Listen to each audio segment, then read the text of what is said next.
Namaste and greetings from Kuki.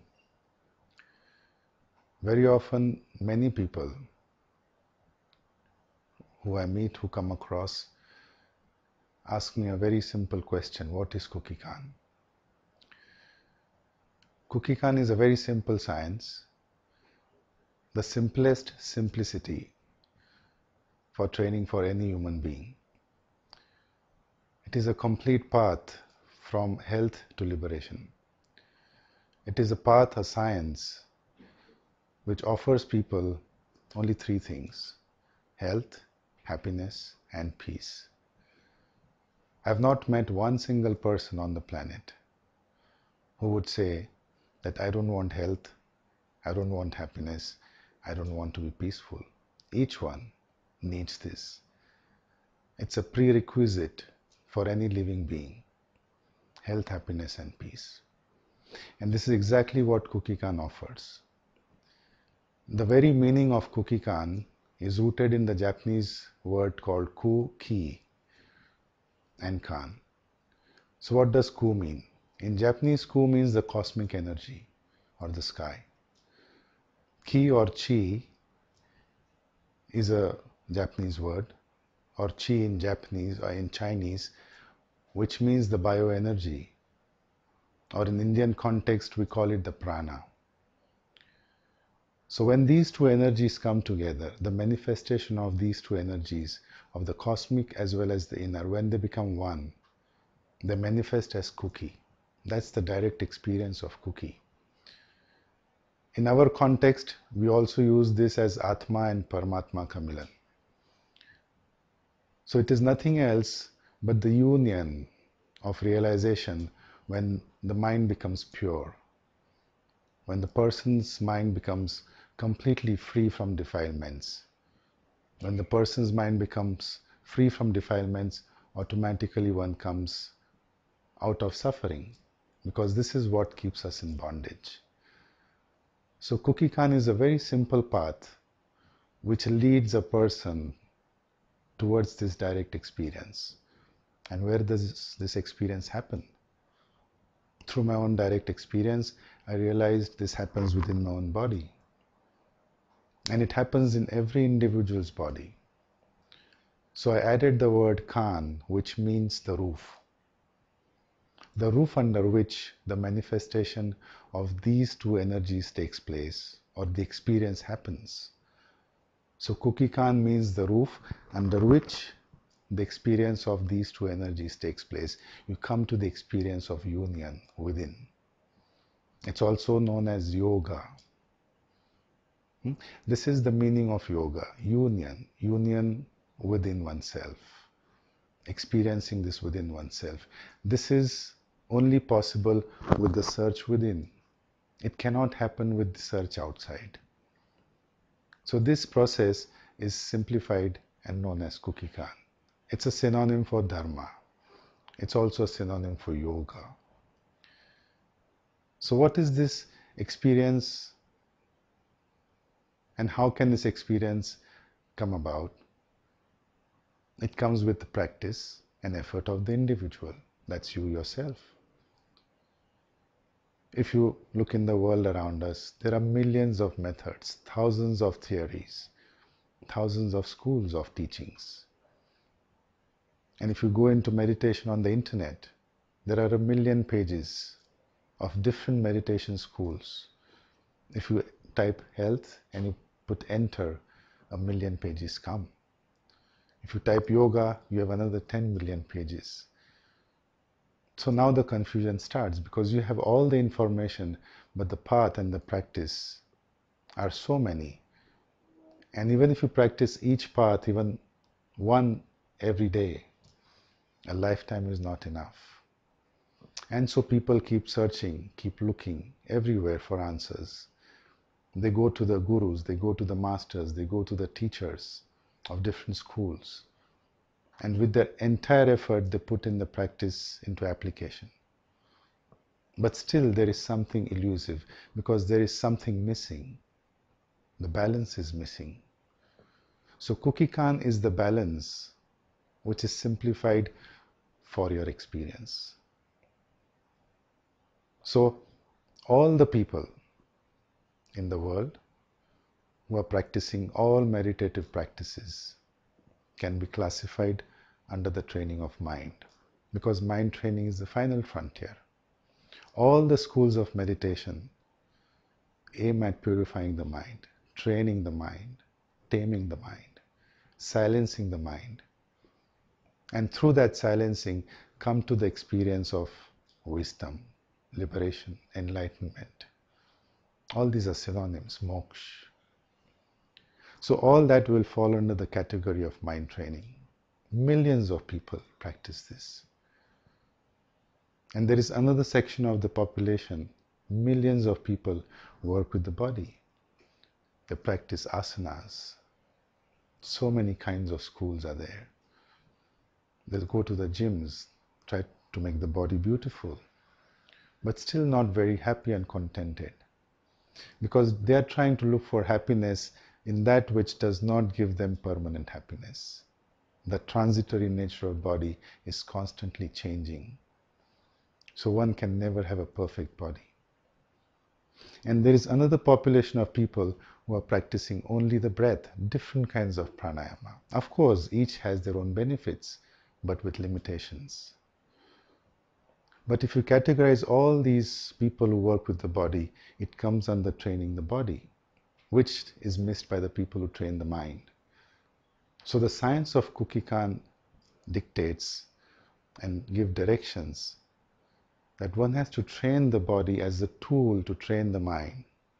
This is the bottom line. One has to start the journey with the body, and the final frontier is to train the mind. This is the focus, this is the goal which one must have. This is the bottom line. This is the essence of the teaching of Kukikan. And when one trains the body, there are only 3 parameters one trains with: strength, endurance, and flexibility. So all the asanas people are doing in the world today is nothing else but flexibility exercises, elongating the muscle, stretching the muscle, making different postures out of stretching the muscle.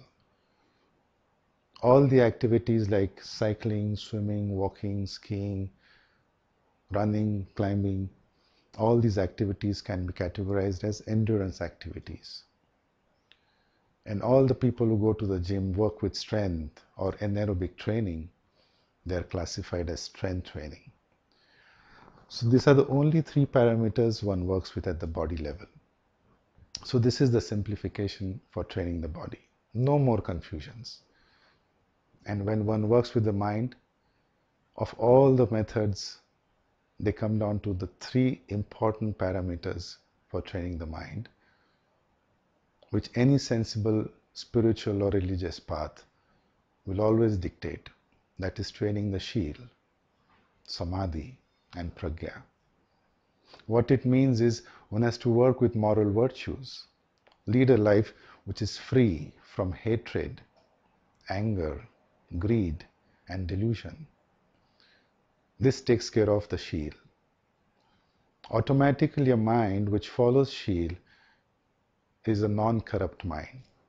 A non-corrupted mind which is not indulging in greed, hatred, or delusion will be focused, will have clarity. And such a mind is more suitable to lead towards samadhi. A one-pointed, concentrated mind. A mind which is silent. And when the mind becomes silent, automatically it will lead to wisdom, pragya. And what is pragya? Nothing else but experiencing the reality as it is in the now. Because this is the moment in the now which is your reality. As you watch this video, this is your only reality in the moment. The past is gone. One cannot get it back. The future yet to come. This is still not a reality now. So this reality is pragya. Seeing the reality within the body, its transition, its changing nature, its impermanent nature is the reality. This is the wisdom. One sees the body. And this is how one comes out of attachment. This is the possibility only when one sees within one's own self what is this mind and matter made up of. So Shil, Samadhi, Pragya, these are the three cornerstones of training the mind. And we use breath as a bridge because it connects the mind matter. And if you go to see all these three circles, the mind, breath and body, the breath has three phases: in breath, pause and out breath. Within this is the whole cycle of breath, coming in, going out, coming in, going out. As it comes in, it reaches, it pauses, it changes, it goes out. This is a cycle as long as we're alive. So mind, breath, body, as we are talking, is separate in theory, but in practical practice, it is one interdependent, connected unity, interdependent with each other. The moment you breathe in, becomes a part of the body. Every single cell is nourished by the breath. Your body posture is connected to the breath so deeply, so intimately. It is also connected to the state of mind.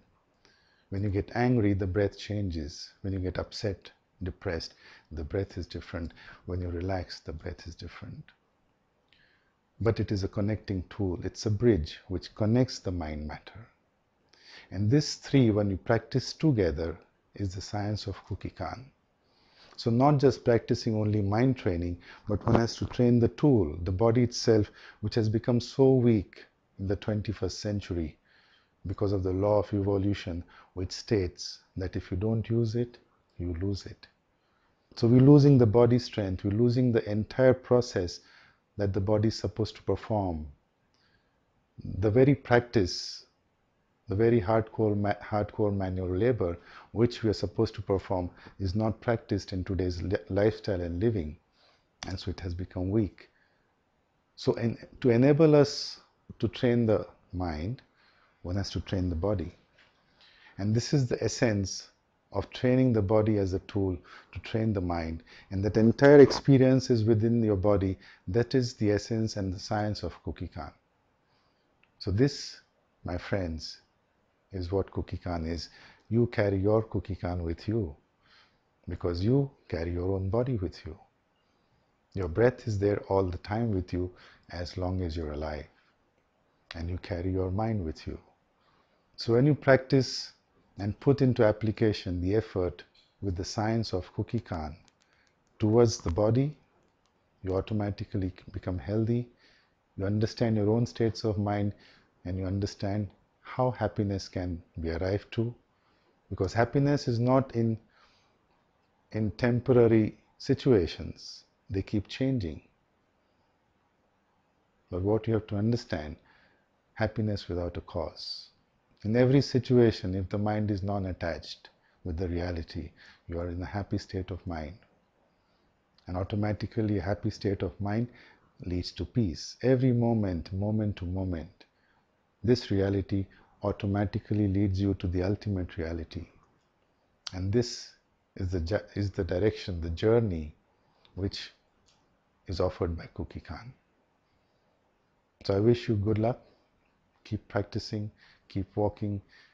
May you experience this journey with your own effort. Welcome to the retreat. Welcome to Kukikan. Thank you.